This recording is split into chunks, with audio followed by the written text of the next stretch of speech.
ভাবি লওক মানুহজন বহু বেয়া, চৰিত্ৰহীন, আপোনাৰ কেয়াৰ নকৰে, বিশ্বাস অৱহেলা অযত্ন লৈ সংসাৰখন কৰি আছে। মুখ চেপা দি সকলো সহ্য কৰা অসম্ভৱ, এতিয়া বিচ্ছেদ বিচাৰি আছে। এনে সম্পৰ্ক বিচ্ছেদৰ আগত মোৰ এটা কথা কামত লগাব পাৰে। এই কথাটো বহু গুৰুত্বপূৰ্ণ। যাক আপুনি ভাল পায় তাক সৰ্বোচ্চ সময়টো দি ভাল পাওক, তাৰ প্ৰাপ্ততকৈ বেছি ভাল পাওক, অযত্ন অৱহেলা অপেক্ষা কৰি নিস্বাৰ্থভাৱে ভাল পাওক। এনেকুৱা বিশুদ্ধ ভালপোৱা কণ্টিনিউ এবছৰতকৈ বেছি কৰক।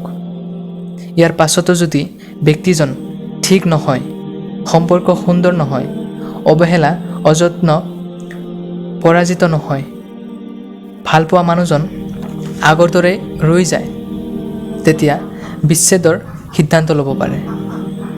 মনত ৰাখিব, প্ৰচণ্ড ভালপোৱা দি যেতিয়া তাৰ জীৱনৰ পৰা আঁতৰি আহিব, তেতিয়া তাৰ মৃত্যু ঘটিব, হয়তো কবৰ নহয়। ভালপোৱা মানুহজন অন্য কাৰোবাৰ হোৱাটোৰ কষ্ট কোনো ব্যক্তি মানি ল'ব নোৱাৰে।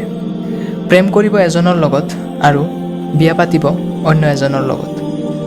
ইহঁতে 1 মিনিটতে চেঞ্জ হৈ যাব পাৰে।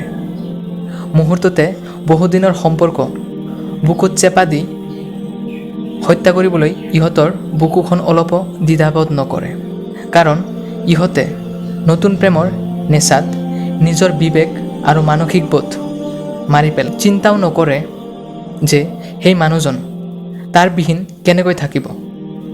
হয়তো ঠিকেই নতুন মানুহজনৰ লগত হাঁহি ধেমালিৰে দিন কটায়। কষ্ট সিহঁতক অলপো চুই নাপায়।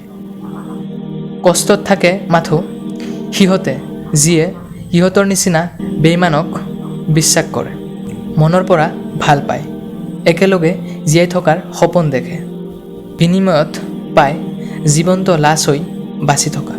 হাঁহি ধেমালিৰে থকা মানুহজন দেখি বুজিব নোৱাৰি যে তাৰ মনত কিমান কষ্ট আছে, তাৰ হৃদয়খন কিমান গভীৰত ভাঙিছিল, মাত্ৰ তেওঁ নিজেই গম পায়।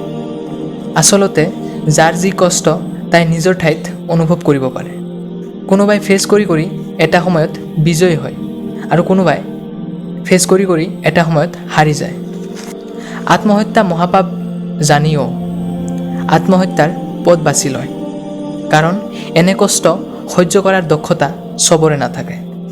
প্ৰতাৰকসকলৰ বিচাৰ আল্লাহ তাআলাই কৰিব, ইহঁতে শাস্তি সময়মতে পাবই ইনশাআল্লাহ, এই জগতত নাইবা সেই জগতত। মানুহৰ অপ্ৰাপ্তি মানুহক ডাঙৰ কৰি তোলে, মানুহৰ দুখ কষ্টবোৰেই মানুহক মেচিয়ৰ কৰি তোলে, মানুহৰ অৱহেলাই মানুহক মানসিকভাৱে শক্তিশালী কৰি তোলে। ডাঙৰ হ'বলৈ হ'লে, মেচিয়ৰ হ'বলৈ হ'লে, মানসিকভাৱে শক্তিশালী হ'বলৈ হ'লে অপ্ৰাপ্তি, অপূৰ্ণতা, অৱহেলা, দুখ কষ্ট, হতাশ, অভাৱ মানুহৰ জীৱনত থকাটো অত্যন্ত প্ৰয়োজন। চ' বন্ধুসকল, ভিডিঅ'টো যদি ভাল লাগে আপোনাৰ প্ৰিয় মানুহজনলৈ শ্বেয়াৰ নিশ্চয় কৰিব।